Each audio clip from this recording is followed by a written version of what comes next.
ایک گاؤں میں سیٹھ امیر چند رہتا تھا۔ اس کے خاندان میں بیوی اور 3 بیٹیاں تھیں۔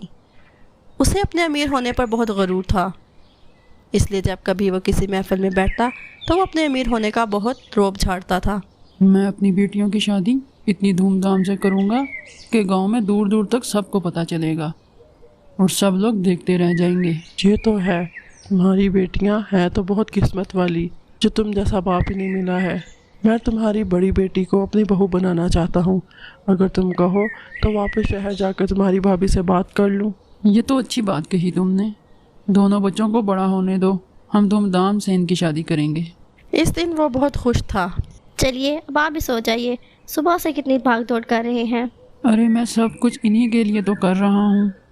ویسے ہماری بیٹیاں واقعی بہت نصیب والی ہیں۔ ہم اپنی بیٹیوں کو بہت اچھے سے پڑھا لکھا کر ان کی اچھی تربیت کریں گے اور پھر بڑے بڑے امیر خاندانوں کے رشتے ہماری بیٹیوں کے لیے آئیں گے۔ دیکھنا، آس پاس کے گاؤں میں ہی نہیں بلکہ شہروں سے بھی ہماری بیٹیوں کے رشتے آئیں گے۔ امیر چند ابھی خوشی سے بات کر ہی رہا تھا کہ ایک زوردار زلزلہ آ گیا۔ سب طرف تباہی پھر گئی، سب کچھ تباہ ہو جاتا ہے، گھر کے گھر تباہ ہو جاتے ہیں۔ اس کی بیوی ساری بیٹیوں کو ساتھ لے کر امیر چند کو ڈھونڈنے چلی جاتی ہے، پر اس کا کہیں بھی کچھ پتہ نہیں چلتا۔ وہ روتی ہوئی گاؤں کے پاس بنے ٹینٹ میں پہنچتی ہے۔ بھیا، آپ نے میرے شوہر کو کہیں دیکھا ہے؟ سیٹھ امیر چند، آپ تو جانتے ہوں گے انہیں۔ ہاں بہن، میں نے دیکھا تھا، تمہارے شوہر کے اوپر لوہے کا کھمبا گر گیا تھا۔ مجھے نہیں لگتا کہ وہ زندہ ہوگا، وہ اس دنیا میں نہیں رہا۔ میں اب اپنی تینوں بیٹیوں کو لے کر کہاں جاؤں گی؟ میں یہاں پر کسی کو نہیں جانتی۔ وہ اپنی تینوں بیٹیوں کو لے کر کچھ دن ٹینٹ میں رہتی ہے، واپس اپنے گھر جانے لگتی ہے۔ اس کا تو کوئی گھر ہی نہیں بچا تھا۔ وہ شہر جانے والی گاڑی میں بیٹھ جاتی ہے اور شہر پہنچ جاتی ہے۔ امی، کب سے کچھ نہیں کھایا؟ بہت بھوک لگی ہے۔ ہاں بیٹی، تم یہاں رکو، میں ابھی تھوڑی دیر میں کچھ کھانے کے لیے لاتی ہوں۔ یہ انگوٹھی کو بیچ کر کچھ پیسے مل جائیں گے، کچھ دن گزارا چل جائے گا، پھر میں کوئی کام ڈھونڈ لوں گی۔ وہ شہر میں سونار کی دکان پر انگوٹھی بیچنے جاتی ہے اور انگوٹھی بیچ دیتی ہے۔ 20,000 مل جائیں گے۔ ہاں ٹھیک ہے، دے دو، میں بچیوں کے لیے کھانے کے لیے کچھ لے جاؤں گی۔ وہ بھی دکان سے نکل کر پیسے گن ہی رہی تھی کہ 2 چور آئے اور اس کے ہاتھ سے پیسے چھین کر بھاگ جاتے ہیں۔ چور چور، کوئی پکڑو، میرے پیسے لے گئے۔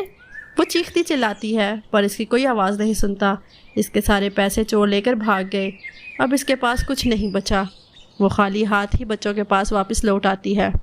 امی، آپ ہمارے کھانے کے لیے کچھ نہیں، آپ رو کیوں رہی ہیں؟ چور میرے سارے پیسے چھین کے بھاگے، اب ہم کیا کریں گے؟ تم تو سمجھدار ہو، پر یہ دونوں تو نہیں سمجھتی نا۔ ماں، آپ پریشان نہ ہوں، مجھے تو ویسے بھی بھوک نہیں ہے، ہم سو جاتے ہیں۔ رات ہو جاتی ہے۔ وہ اپنی تینوں بیٹیوں کو لے کر اسی درخت کے نیچے سو جاتی ہے۔ اگلی صبح وہ دیکھتی ہے کہ اس کی بڑی بیٹی درخت کے نیچے نہیں سو رہی تھی۔ وہ گھبرا جاتی ہے۔ وہ اپنی بیٹیوں سے پوچھتی ہے، بیٹا، بہن نظر نہیں آ رہی، کیا وہ تمہیں بتا کر گئی ہے کہ کہاں جا رہی ہے؟ نہیں، وہ ہمیں تاک کے نہیں گئی۔ بیٹا، تم یہاں دھیان سے رہنا، میں جا کر ڈھونڈتی ہوں اس کو۔ وہ اپنی بہنوں اور امی کے لیے کھانے کے لیے کچھ ڈھونڈنے گئی تھی۔ وہ بہنوں میں سب سے بڑی تھی اور سمجھدار تھی اور ساری پریشانی کو سمجھتی تھی۔ ایک چائے کے ہوٹل پر جاتی ہے اور ان سے کچھ بریڈ کے پیس مانگتی ہے۔ چچا، مجھے کچھ لوا روٹی کے پیس دے دو گے؟ میری ماں اور بہنیں بہت بھوکی ہیں، آپ کی مہربانی ہوگی۔ بیٹی، یہاں بغیر کام کے کچھ نہیں ملتا، یہ شہر ہے، یہاں کام کر کے ہی کچھ کھانے کو ملتا ہے۔ چچا، کوئی کام ہی بتا دو، پھر میں کام کر کے آپ سے ڈبل روٹی کے ٹکڑے لے لوں گی۔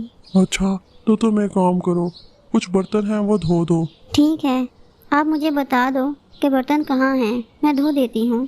وہ چائے کے ہوٹل پر پڑے برتن دھونا شروع کر دیتی ہے۔ اتنی دیر میں اس کی ماں بھی وہاں سے آ جاتی ہے اور اس کو برتن دھوتا دیکھ لیتی ہے۔ بیٹا، تو یہ کیا کر رہی ہے؟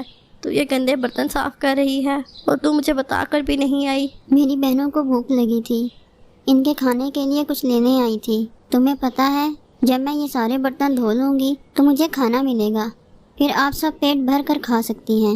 میں نے اپنی بیٹیوں کا ایسا نصیب تو نہیں سوچا تھا، یہ سب کیا ہو گیا؟ ہٹ بیٹا، تو چھوڑ، میں برتن دھو لوں گی، تو اپنی بہنوں کے پاس جا کر بیٹھ، میں کھانا لے کر آئی۔ وہ برتن دھونا شروع کر دیتی ہے۔ اس کے بدلے میں ہوٹل والا اسے کچھ پیسے دے دیتا ہے۔